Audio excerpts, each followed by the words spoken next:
Welcome back to the Compugen Popcast. I'm Salvatore, your host, and we'll be jumping right back into episode 2 of our cast with Brent Smiley and Bill Polnick discussing device refreshes. Thanks for sticking around. I recently read a study by FinTech Times, which showed that refreshing your end user devices every 3 years reduced your total cost of ownership by 24% compared to having a 6-year refresh cycle. And where that savings comes from is the lack of repair requirements. Devices that are 4 years or older have close to a 3 times more likely requirement to be repaired. And on average, it results in about 112 hours of productive lost time on an annual basis. So there's definitely some significant cost savings as well, having your devices on a fixed life cycle or a 3-year term. Brent, you just reminded me of something, and maybe you have a thought on it. I know that some organizations have gone after like 3 or 4 years, and they're like, hey, we've got a great idea.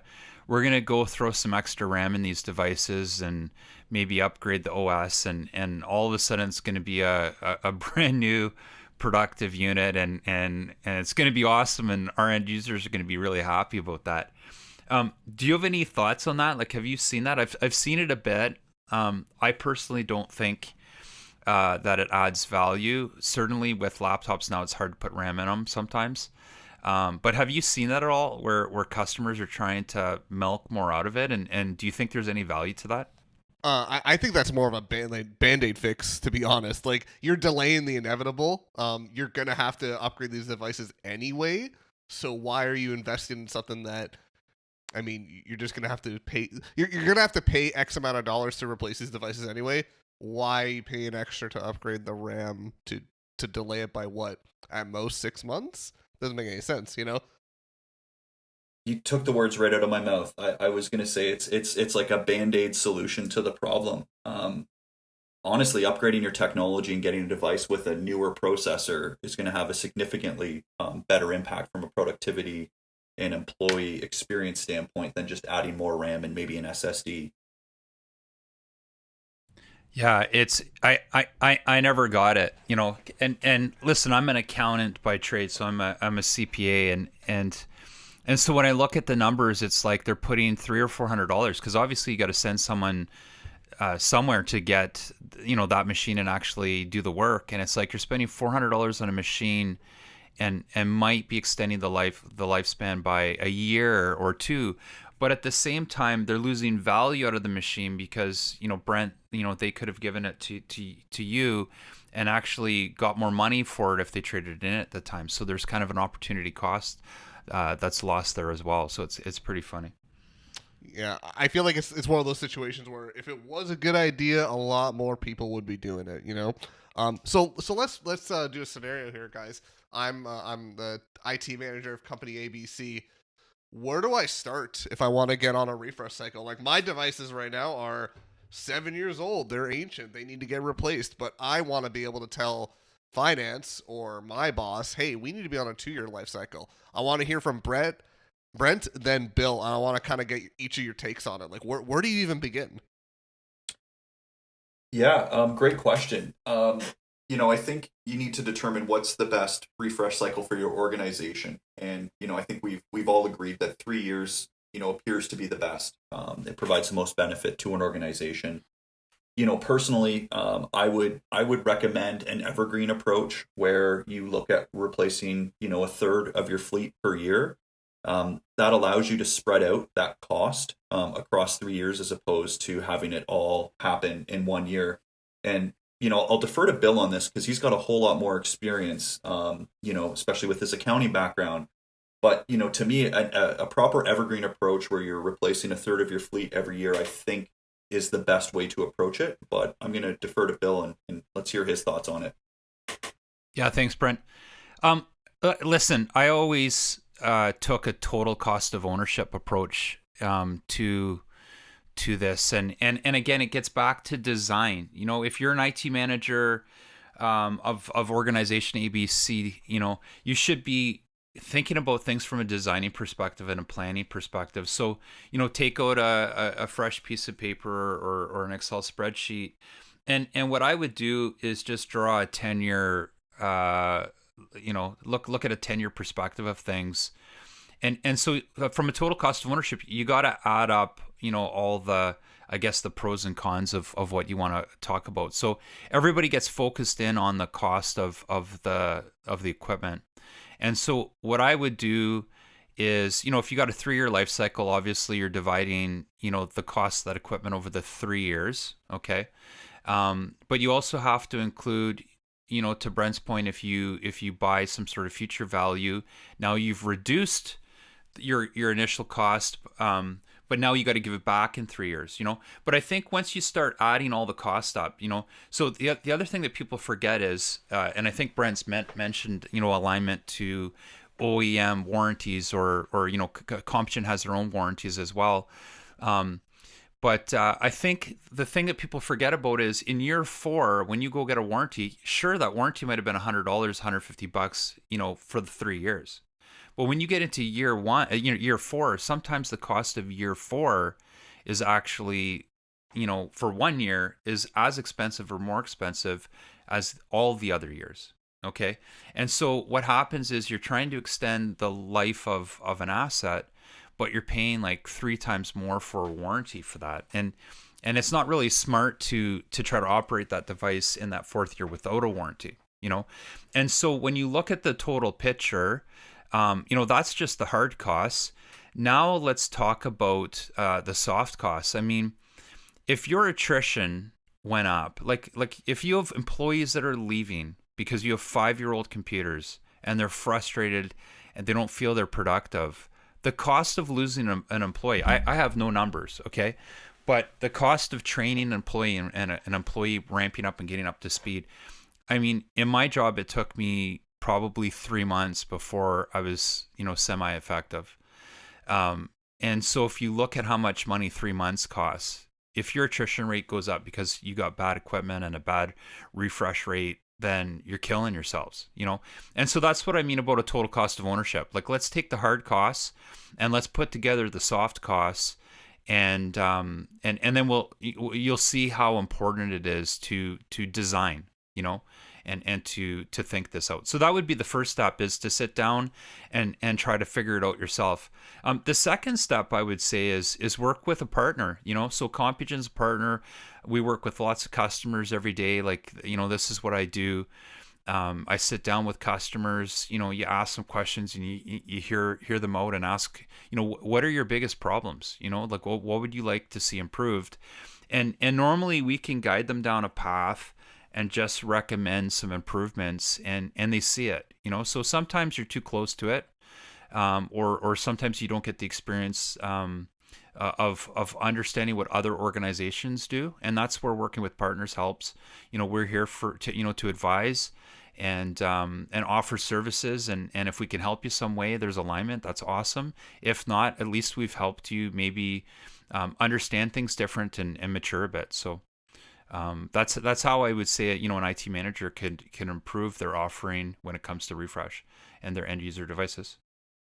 What do you guys think? What sort of roadblocks you think that someone could run into? Like, on let's say on the internal side, not something that we would necessarily run into, but again, I'm an IT manager. What do you think is going to stop me within my organization from pushing a, let's say, 2 or 3 year life cycle on devices? I think change is sometimes tough for some organizations. I don't know why.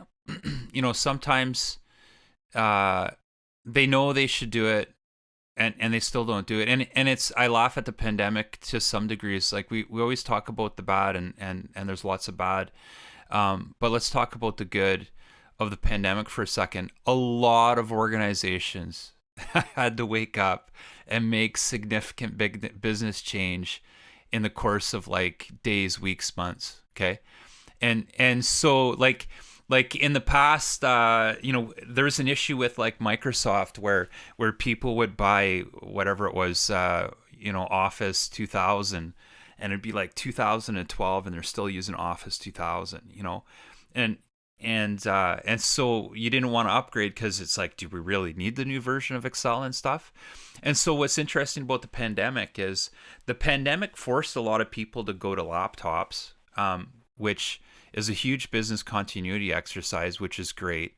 It forced a lot of organizations to deploy Office 365. Organizations used to use VPN, and so now they split tunnel, or they do different things with their VPN so that you could still use Teams and not get bad performance and stuff like that.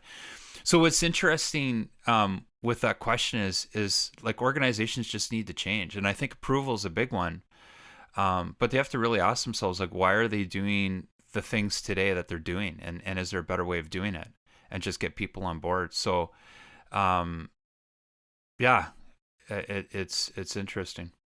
Yeah, and they may not be aware of the consequences of stretching the life cycle on IT assets. One of our customers, they work in the financial vertical, and compared to their competitors, they have a lower efficiency rate. So it costs them more to make a dollar than their competitors. And so they are looking for ways to be more efficient. And one of those ways is shrinking the life cycle of devices so that their employees can be more effective and productive. So that was like a realization that organization made. And, obviously that came about by looking at their competitors. What are they doing? What can they do differently in order to be more efficient and productive? So I think awareness potentially has an impact on that decision as well. Just not really fully understanding what the consequences are. Listen, the other thing to add on the refresh and the refresh cycle right now is one of the things that we've seen. I mentioned the pandemic a few times. Is with the pandemic, some companies had to take some pretty serious action at the beginning, and Brent, I think there was kind of a computer shortage or a laptop shortage at the beginning of the pandemic, because we needed to get portable mobile devices in the hands of people working and students that are trying to take school and stuff like that. But I feel like since some organizations have changed their refresh cycle because everybody's working from home. And so they feel like we can't refresh computers, or we don't have the capabilities. And so I just want to talk about that, not to try to take over the call for a second here, but because this is kind of near and dear to my heart. It's one of the things that I do each and every day. So we have an offer called Deploy Anywhere. Really, it's just talking about providing end user devices to customers and end users, wherever they are. So it means in the office, it means, at home. And so there's lots of ways to get devices to people in homes. I just want everybody to know that. I do know lots of organizations have put their refresh on pause. I don't personally believe that that's the best decision to make. I think it's better to stick with your 3-year policy, and because now you're going to get stuck doing twice as many next year, or you might have a large number of devices that fail. But I just want everybody to know out there that there are services out there, delivering to home, that whole experience and all that stuff. Companies have solved it. We've got Deploy Anywhere, great program. I don't think organizations should think that they're alone and they need to do everything themselves. I mean, companies outsource a lot of different activities, and we're seeing a huge uptick on companies saying, hey, we're going to get out of the deploying technology business because it just doesn't make sense. There's economies of scale that other organizations have achieved, and so that's one of the reasons why I think people are pausing refreshes. So I just wanted to throw that out there. People think, oh my God, that's too much work. We can't do it. It's too expensive. There's ways around it, and we love to talk to people about that, each and every day. So yeah, and I think another concern, Bill, is traditionally when IT refreshes happen, the user would go into the office, they would hand in their old device and get their new device. So one of the concerns that people in IT had was, well, how do we manage the old device? We can't just have an old device sitting out with an employee, until the next time they come into the office. And so we've solved that by providing a reverse logistics component where we include a prepaid way bill as well, so we can get that old device back, get it securely sanitized, wiped, and repurposed, providing trade-in revenue and carbon credits for our customers. So we've got that full sort of full life cycle sort of support from end to end that we can offer through our deploy anywhere servicing. Yeah, no, that's great, Brent. You reminded me another funny thing to think about is it's amazing, and everybody should go out and check their asset management records right now and see if they're guilty of this. But it's amazing to understand and to know how much old equipment organizations keep laying around, okay, or they're in a warehouse and they're doing nothing with it. Like some companies will do a refresh, okay, they choose to do it themselves, and then they'll store the old equipment for no reason. I'm not talking about business continuity where you keep some 20 computers around in case something's happened, okay. I'm talking about you're sitting on 100, 200, 300 computers. They're sitting in inventory. It takes you 2 minutes to run the report, and they're just sitting there, and that's where Brent, where you can unlock value. Like if people just ran the report and sent it to you in email, like you could say, hey guys, like we'll take that off your hands. We'll do all the work and the heavy lifting, and you get your check mark that you took care of that. And it really is a security risk because you've got all that equipment there, potentially with corporate data on it if your drives aren't encrypted and all that stuff, and it's just sitting there, and it needs to be addressed. So Brent, do you have any funny stories where people have been sitting on stuff? And I do actually. Yeah, it's a customer in Calgary, and in their downtown Calgary location, they had a storeroom that was full, floor to ceiling, of predominantly end user devices. It had sat in there for 2 years. We estimate that they probably lost $30,000 to $45,000 in value on those assets over the 2 years that those devices sat there. And to Bill's point, huge security risk. It's a closet. It's not exactly a secure location, or storage room, I should say. The other aspect is when we brought those devices in, all the batteries were dead because they had been sitting on a shelf for 2 years and they're consumable. So we had to replace all those batteries. And the last thing I'll say is that's corporate real estate. I mean, that storage room likely could have been better used to better impact that organization, as opposed to just having it as a hazard, as a workplace safety hazard. At the end of the day, we were able to empty that room. It took us a full day. It took us 8 hours to empty that room. And we were still able to cut the customer a check of over $30,000. But, when we said, hey, next time let's talk, as opposed to just sitting, and having those devices sit for 2 years, you could have had $65,000 or $70,000 in value as opposed to 30. Total. I have a funny story as well. Actually, I can share. I used to work for a retailer, and I had taken over a store. I had gone in there, and the POS systems are typically older, and it was really messy underneath. There's huge amount of cable spaghetti, as they call it, and I looked, and I saw 56K modems. I saw old debit and credit machines that were no longer being used, and they're all just sitting under there. And by the end of it, once I had organized it all, I had like a huge cardboard box just filled with old technology that was not being used, that wasn't being utilized. And this isn't like a retailer where there was a mom and pop shop. We had over 300 locations. So I could only imagine how much of this technology was just sitting there, and it taking up space, wasn't really doing anything, and maybe they could have gotten something for it. I don't know. I'm not sure how many 56K modems you get, Brent, but they could have gotten something for it, right?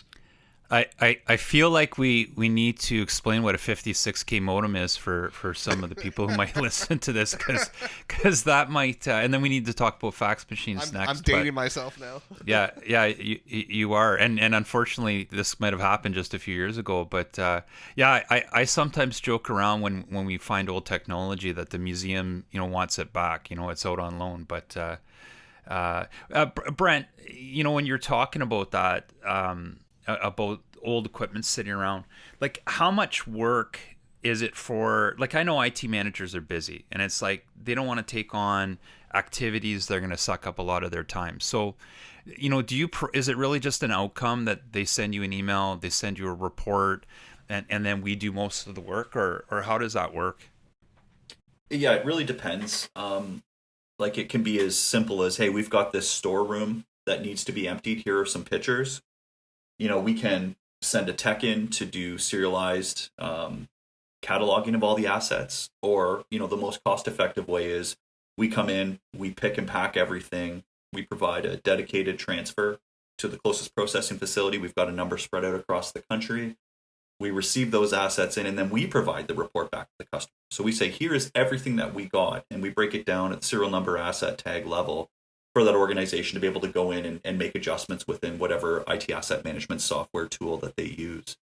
So it really depends. Some customers provide us with a serialized asset list. Others, it'll be a picture and, can you come on this date and pick it up? So it really does depend. Yeah, well, it's definitely a topic. It's a popular topic right now, like with the environment. So I think it's in everyone's best interest to get on board with something like this. But gentlemen, this has been a great conversation. We could probably talk about this for hours on end and probably never stop. But I'd probably run out of space on my device to record this. So I'm gonna have to say thank you both so much for joining me on the on the podcast today. Bill, Brent, thank you again. Anything to say before we close off? No, not I'm good. It was awesome talking with you today, Salvatore. And if any customers are looking for help, we've got a great pre-sales team here. We love having this conversation. We can help you and try to see if we can give you some tips on how to provide better services. Yeah, and thanks, Salvatore. I really appreciate the opportunity to participate in this conversation today. It's been great. I hope everyone finds some value or learns something new that can better help their business or organization. Yeah, totally. I hope whoever's tuning in can make some use of this. I know I learned a lot on this podcast today. I hope you guys learned a little bit too. So I hopefully it's useful for everybody. But thank you so much, and we'll see you next time on the Compugen Popcast.